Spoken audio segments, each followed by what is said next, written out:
Hasan itu adalah kakekku, leluhurku. Saya punya leluhur. Wow. Dia itu berani untuk melawan puluhan orang. Bahkan leluhur saya itu disembelih oleh siapa? Anaknya Muawiyah itu Yazid bin Muawiyah. Wow. Padahal Maudah nasabnya palsu. Nasab antum palsu, Beb. Itu Sayyidina Husain, ya, bukan leluhur antum. Coba, Beb, antum apa namanya tes DNA dulu, Beb. Nanti platnya keluar itu, Beb. Apakah plat G, plat O, plat R, plat L. Nanti keluar, Beb. Saudara sekalian, pada kali ini kita akan sama-sama menyaksikan ternyata klan Ba'alwi, leluhurnya sudah dikritisi oleh ulama-ulama zaman dulu.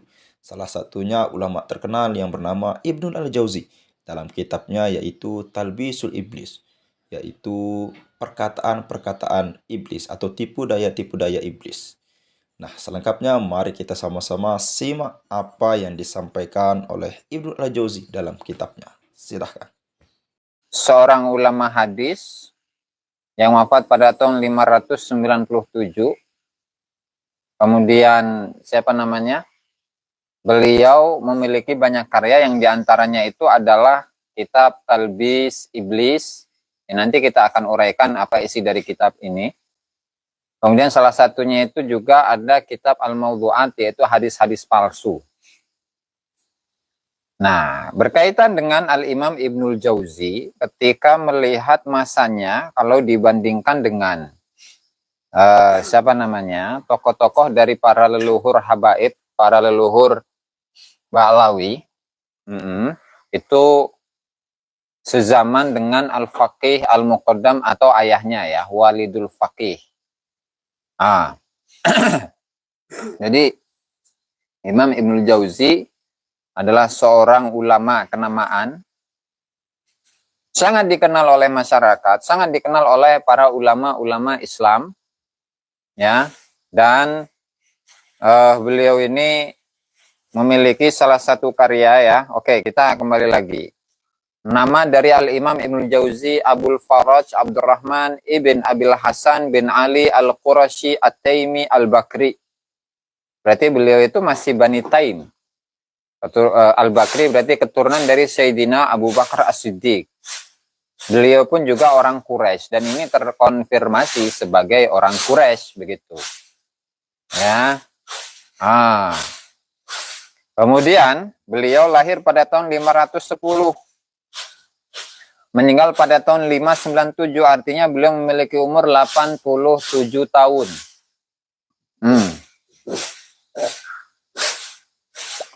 Nah, ini Al-Imam Ibnul Jauzi itu adalah sosok ulama yang benar-benar terkonfirmasi sebagai ulama yang pernah hidup di masa lalu.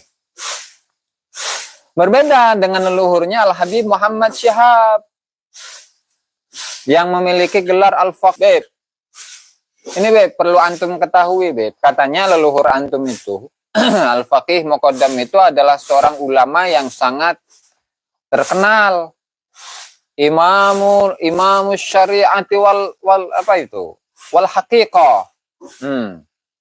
Itu disebutkan di kitab mana, Beb? Kalau Ibnul Jauzi ya, itu disebutkan di mana-mana. Tapi kalau Faqih Muqaddam itu hanya ditemukan dalam kitabnya Ba'alawi saja. Nah, berarti itu hanya klaim sepihak, Beb. Itu leluhur antum, Al-Habib Muhammad Syihab. Ya, oke. Langsung kita masuk pada satu kitab karya dari Al-Imam Ibnul Jauzi, di mana materi yang akan kita kutipkan dari kitab ini itu menjadi sebuah kajian atau autokritik kepada para habaib yang selama ini tidak hanya satu orang saja, seorang Bahar bin Smith saja, ya, Kang Wong, Tidak hanya satu orang saja Habib yang menyatakan seperti itu, tapi yang sudah saya hitung itu ada 3 atau 4 orang ya yang sudah menyatakan bahwa dalam diri habaib itu terdapat darah suci Rasulullah Sallallahu Alaihi Wasallam. Nah, lalu untuk mengenai kitab Talbis Iblis, sebagaimana yang di dalam muqaddimah atau pendahuluan dari kitab ini, kitab ini judulnya Talbis Iblis. Tipu daya iblis, judulnya itu. Tipu daya iblis. Artinya digambarkan dalam kitab ini semuanya itu adalah gambaran-gambaran dari orang-orang yang mendapatkan atau menerima tipu daya iblis sehingga perilaku, perbuatan, bahkan sampai ucapannya itu adalah ucapan-ucapan yang merupakan hasil dari bisikan iblis. Ngeri. Kemudian juga untuk materi dari kitab ini itu terbagi menjadi 13 bab ya. Jadi tidak hanya bisikan-bisikan iblis itu tidak hanya terbatas pada orang-orang kalangan orang awam saja, tetapi untuk kalangan ulama-ulama itu pun banyak juga sebenarnya. Oke, Allah. Ini bab pertama itu tentang perintah biluzumi sunnati wal jamaah, ya.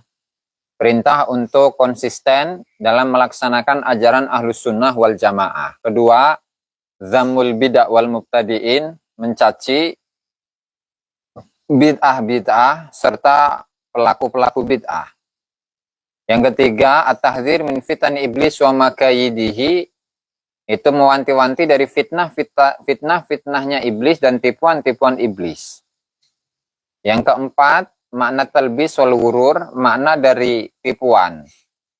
Makna dari tipuan dan makna dari bisikan iblis atau tipu daya. Yang keempat, zikri talbisihi fil aqaid wa diyana. Dalam akidah itu pun juga tidak sepi dari bisikan iblis. Yang keenam, talbisihi alal ulama fi fununil ilmi. Bisikan iblis, tipu daya iblis kepada para ulama dalam berbagai macam keilmuan. Yang ketujuh, fi zikri talbisihi alal wulati wassalatin.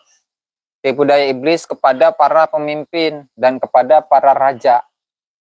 Kemudian yang kedelapan, alal ubad fi fununil ibadat, kepada orang-orang yang ahli ibadah dalam melaksanakan pelaksanaan ibadah-ibadah mereka. Yang ke-9, talbisi ala zuhad, orang-orang yang zuhud.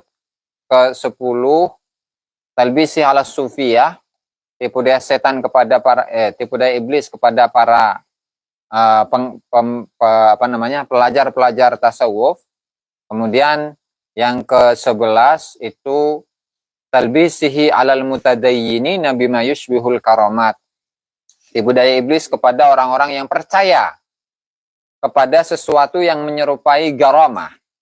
Nah, mungkin ini dalam kesempatan yang lain akan kita ulas ya. Kemudian yang bab yang ke-12 itu bizikri talbisihi alal awam, tipu daya iblis kepada orang-orang yang awam. Dan ke-13 itu adalah fi dzikri talbisihi alal qul bitatwilil amal, yaitu tipu daya iblis kepada seluruh kalangan yang ada dengan banyaknya amal atau banyaknya angan-angan. Oke. Kemudian langsung saja pada materi utama 379 ya. Kita lihat bagaimana iblis itu memberikan tipu daya atau telah melakukan tipu daya kepada orang-orang yang merasa memiliki nasab yang suci, nasab yang bersih, nasab yang paling tinggi dari nasab-nasab yang ada di seluruh dunia. Karena memang habaib itu, ya, nasabnya habaib itu adalah nasab yang paling sahih sedunia. Ya, seperti Habib Muhammad Syihab begitu ya. Beliau kan seorang habib. Keturunan dari Al-Faqih Al-Muqaddam Muhammad bin Ali Ba'alwi. Nasabnya paling sahih sedunia, paling rapih catatannya sedunia. Tentu ketika memang benar iya kalau bersambung kepada Rasulullah. Seandainya Al-Habib Muhammad bin Syihab menyatakan dalam diri saya mengalir darah Rasulullah Sallallahu Alaihi Wasallam, kemudian apakah statement seperti itu ya termasuk orang-orang yang sombong, orang-orang yang mendapatkan tipu daya iblis? Nah, bukan setan lagi ini. Waalaikumsalam warahmatullah Al-Habib Kiai Haji Syarif Udin At-Taqali. Waalaikumsalam warahmatullahi ya Habib Syarif Udin At-Taqali. Subhanallah ya. Nah, coba kita simak bagaimana yang disampaikan oleh Al-Imam Ibnul Jauzi. Di mana Al-Imam Ibnul Jauzi itu meninggal pada tahun 597 Hijriah. Ya, dan ini terdapat pada bab yang ke berapa ini? 12. Nah, bab yang ke-12 itu adalah tentang tipu daya iblis. Mana ini? Bentar, jadi hilang nih kan. Gara-gara Habib Syarif Udin. Talbis iblis alal awam. Jadi ini adalah tipu daya iblis kepada orang-orang awam. Waalaikumsalam Kang Daeng. Siapa ini? Halim dari Sulsel ya. Masalah. Nanti 8 ini nanti. Nah, kita sesuai dengan materi Kang Tingit ya. Oke. Artinya ketika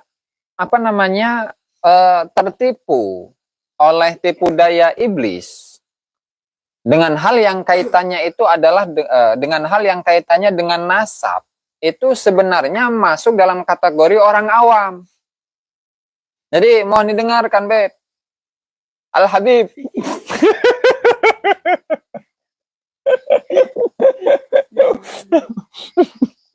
Saya nggak kuat nahan ketawanya itu. Subhanallah. Jadi Beb, katanya mau ke sini, Beb. Antum itu janji-janji doang, Beb. Nggak boleh gitu, Beb. Katanya lagi di Cilegon, di Asahimas, begitu kan. Kenapa nggak mampir ke sini, Beb? Malah antum malah ngirim kibinya begitu. Mau meresekusi lagi. Allah, jangan begitu, Beb. Oke, kita sambung ya. Itu intermezzo tadi itu. Jadi pada bab yang ke-12 ini itu sebenarnya adalah gambaran atau contoh-contoh dari orang-orang awam. Orang-orang awam yang mendapatkan tipu daya setan. Dalam tubuh saya mengalir darah merah kalau saya. Itu kalau saya, Kang Mas Joyo ya. Tapi kalau yang lain nggak tahu. Artinya, orang-orang yang selalu berbangga diri, selalu membanggakan leluhur-leluhurnya, selalu mengagung-agungkan leluhurnya. Siap, Wonosobo.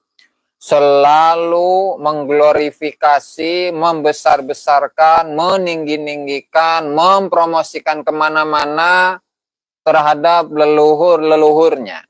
Seperti Al-Habib Muhammad Syihab begitu kan. Kemana-mana beliau ya selalu membanggakan leluhurnya yang bernama Al-Habib, Al-Imam, Al-Ustadul Al-Faqih, Al-Muqaddam. Yang seperti itu adalah gambaran dari orang-orang awam. Jadi bisa menjadi satu tanda ketika seseorang itu membangga-banggakan leluhurnya, nasabnya, yaitu orang awam.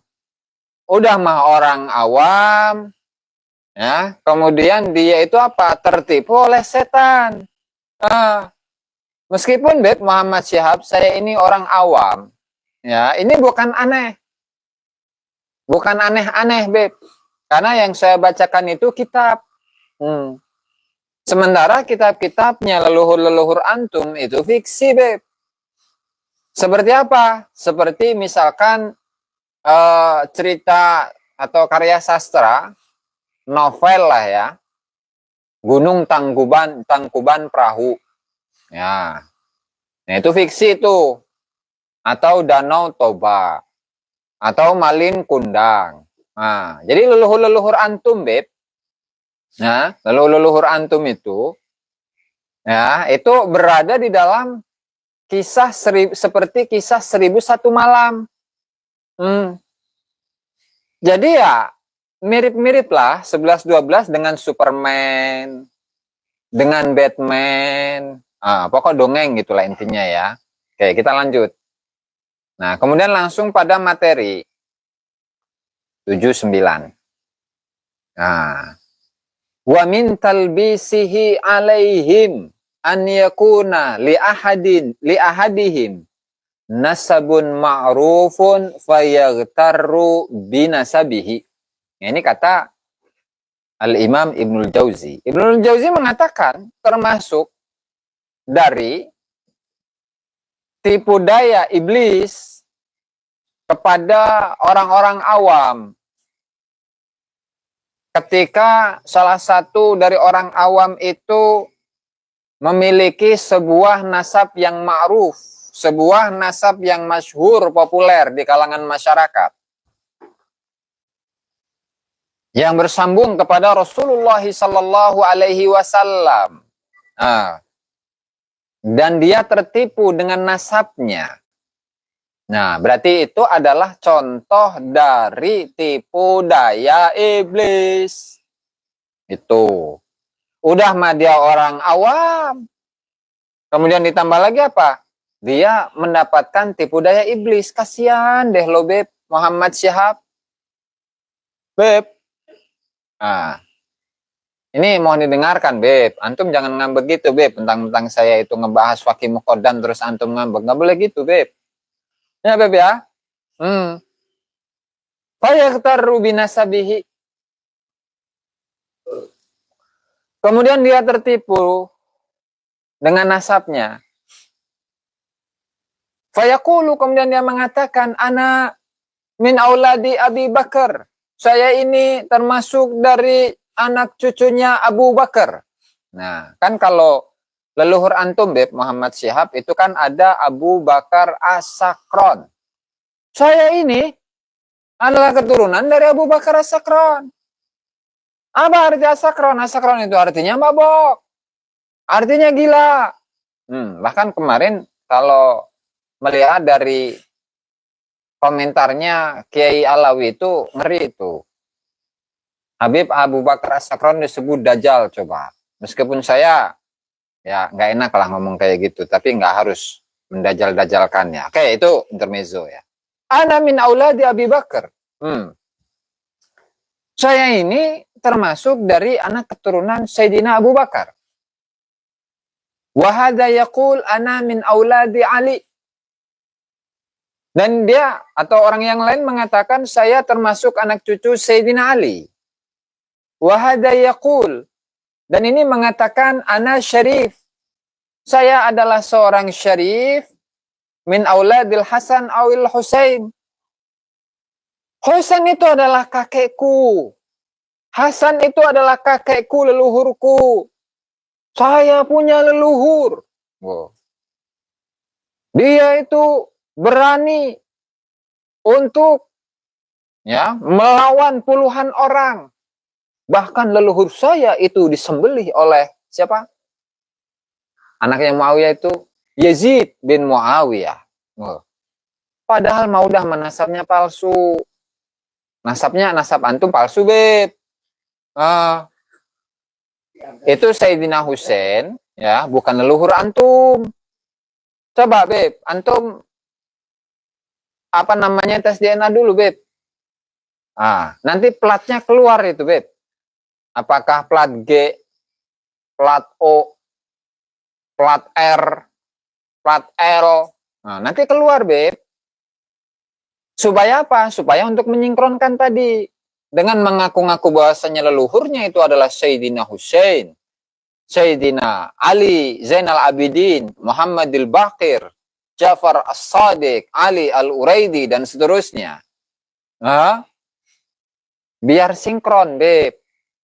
Jangan sampai Habib ini menyatakan bahwa leluhurnya adalah Rasulullah, leluhurnya adalah Sayyidina Ali, leluhurnya adalah Sayyidina Hussein, Sayyidina Ali Zainal Abidin, Muhammad Al-Baqir, Ja'far As-Sadiq, dan seterusnya, sementara antum plat G, Beb.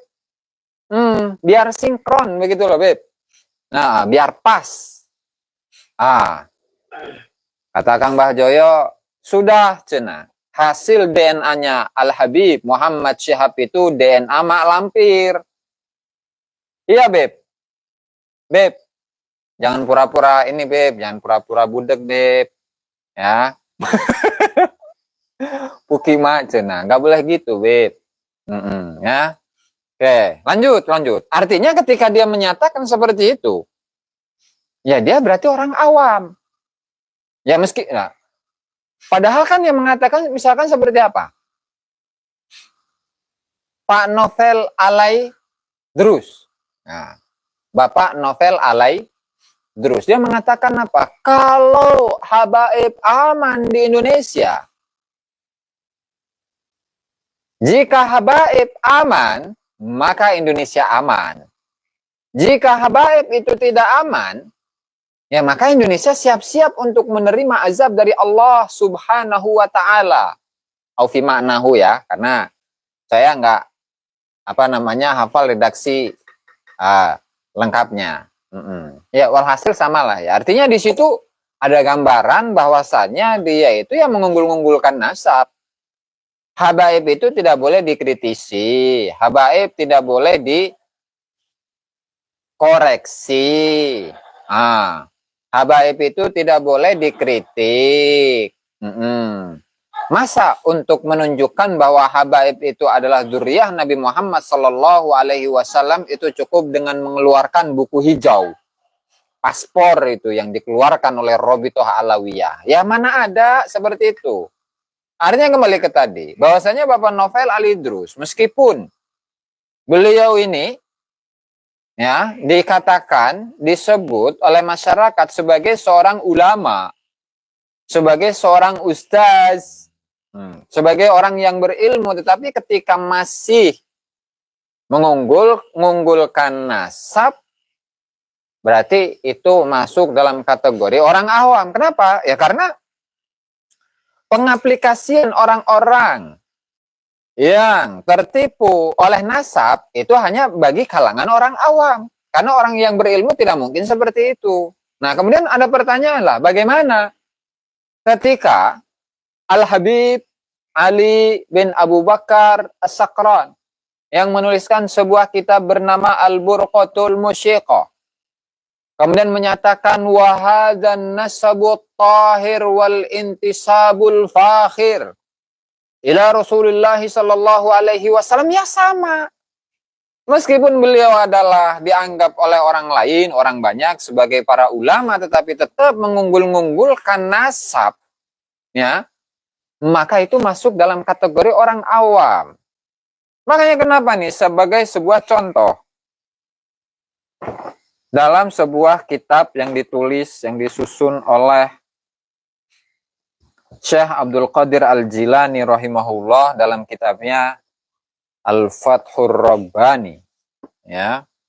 Bagaimana pandangan beliau mengenai nasab?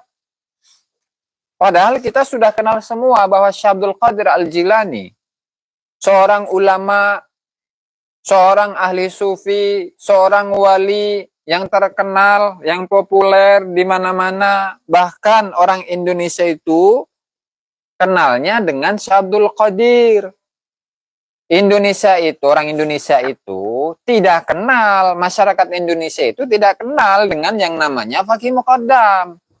Ya kecuali dari keluarganya Al-Habib Muhammad bin Syihab. Subhanallah, Al-Habib. Luar biasa antum, Bib. Jadi nggak ada, Bib. Coba tanya ke kampung-kampung itu, Bib. Kiai gitu, atau ustadz gitu ya. Ustadz, kiai. Antum kenal nggak yang namanya Al-Faqih Al-Muqaddam, leluhurnya para habaib? Allah, Nggak ada yang kenal. Nanti Kang Bahjoyo mungkin hari Lebaran kali ya. Nah, kembali ke ini ya. Seorang Syekh Abdul Qadir Al-Jilani, ya, itu mengatakan dalam kitab Al-Fathur Rabbani, jilid pertama, ya, halaman berapa ini? 64. Nah, untuk menunjukkan bagaimana Syekh Abdul Qadir Al-Jilani memandang nasab itu nggak ada apa-apanya. Nasab itu nggak ada harganya. Meskipun ya, nasabnya Syekh Abdul Qadir Al-Jilani itu Al-Hasani. Beb, Beb, dengerin Beb. Antum malah ngobrol sama yang lain tuh Beb. Nggak boleh gitu Beb. Nah, antum tuh sensi ya. Ketika saya membahas tentang leluhur antum Beb ya. Jangan begitu Beb. Beb, cok.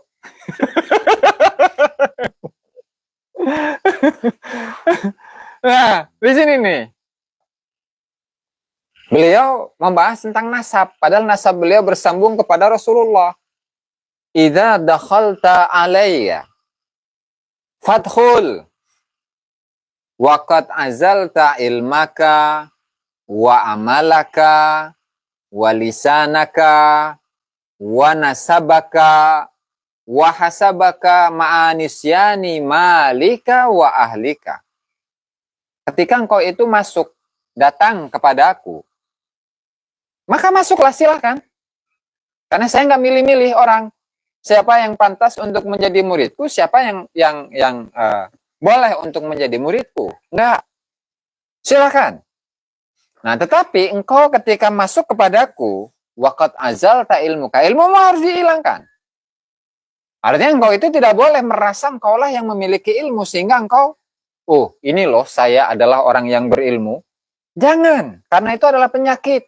Karena itu adalah contoh dari orang-orang yang dalam dirinya itu terdapat sifat-sifat iblis. Allah, sifat-sifat iblis. Jangankan ilmu yang dia miliki, amal sekalipun, wa amalaka, itu tidak boleh dia merasa bahwa amal yang sudah dilakukan oleh seorang manusia itu adalah amal dirinya. Enggak. Walisanaka, kemudian karena pintar ngomong begitu. Enggak. Kemudian yang selanjutnya adalah waqad azalta nasabaka, dan engkau itu mencabut, menghilangkan, tidak merasa memiliki nasabmu. Kenapa seperti itu? Kenapa? Ya tadi, ketika seseorang itu tertipu oleh nasabnya, maka hakikatnya dia adalah orang awam. Kalau engkau itu adalah orang awam, masih menganggap nasabmu itu adalah segala-galanya, ya sudah.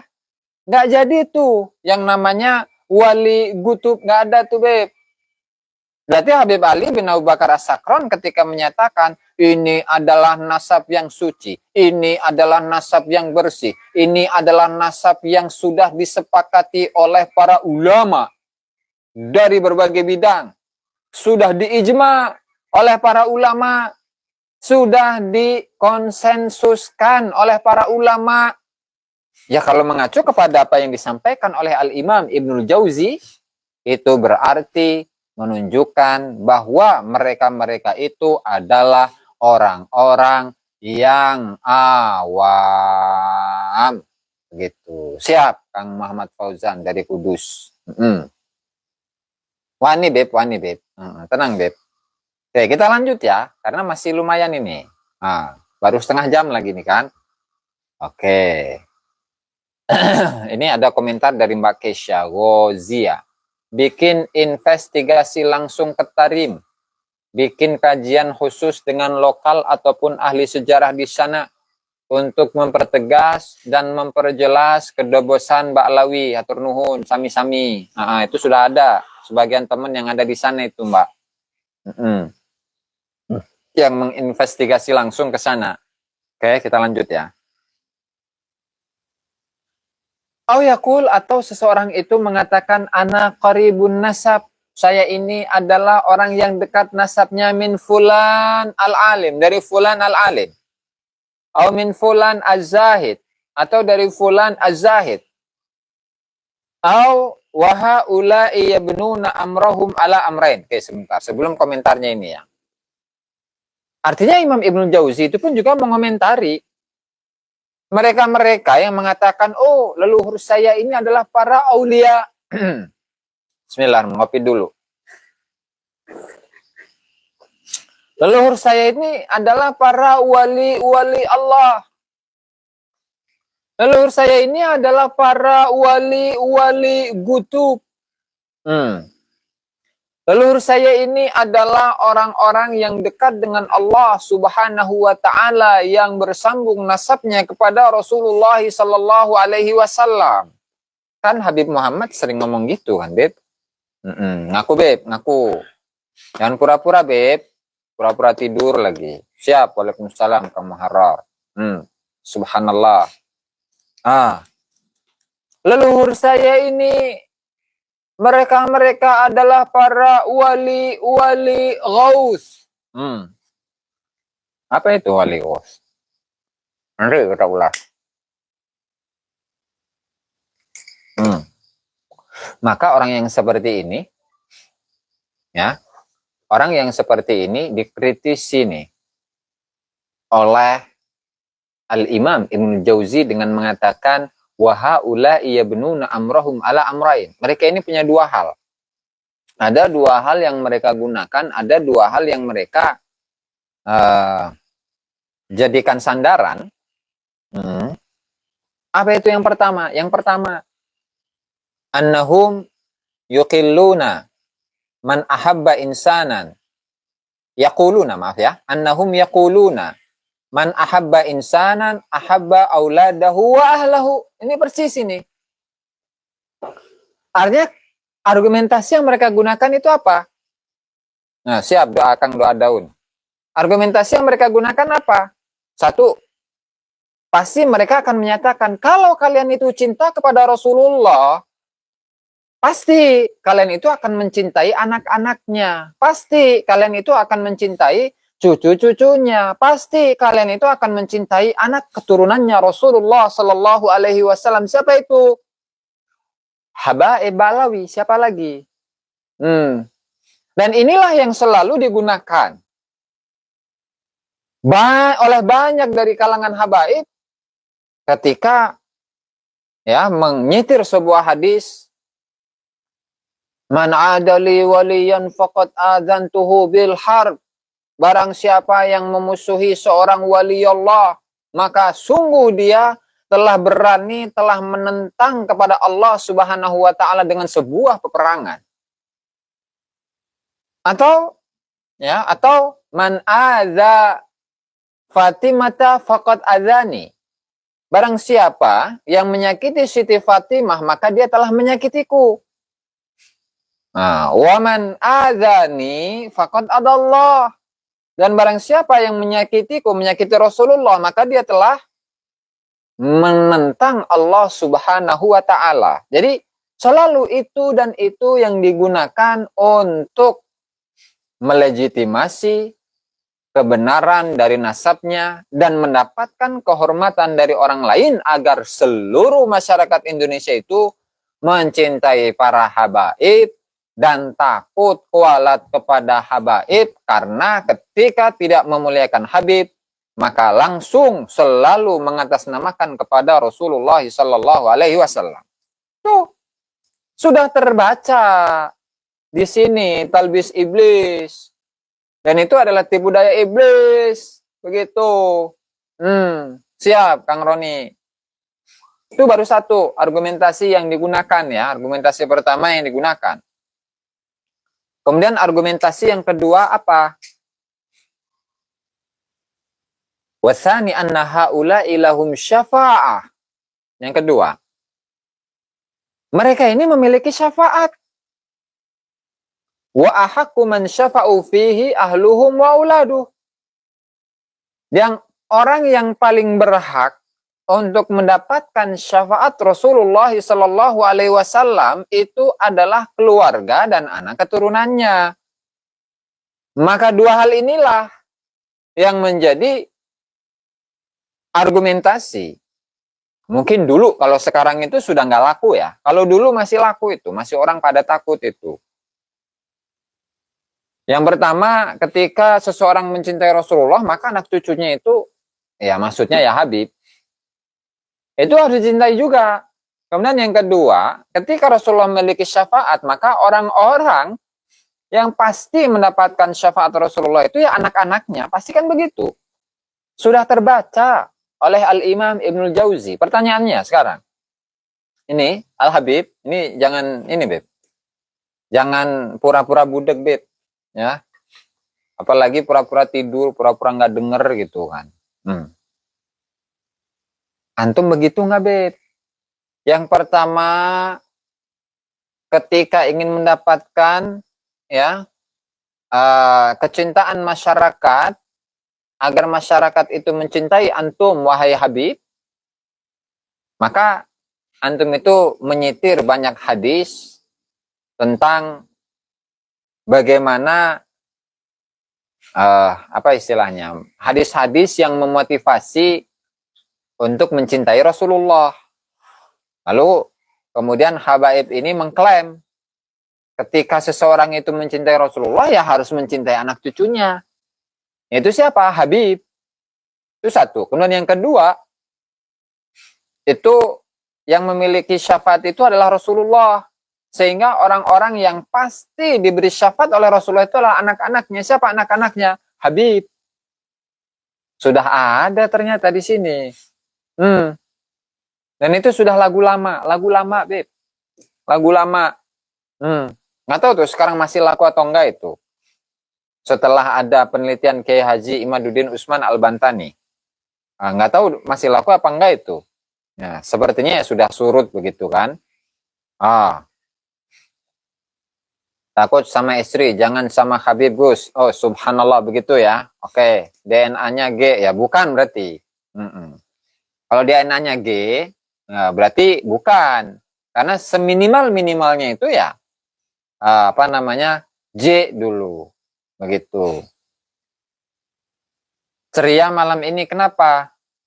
Ya karena sedang membahas tentang Al-Faqih Al-Muqaddam Muhammad bin Ali Ba'alwi. Ya Kang ya. Oke, kita lanjut ya.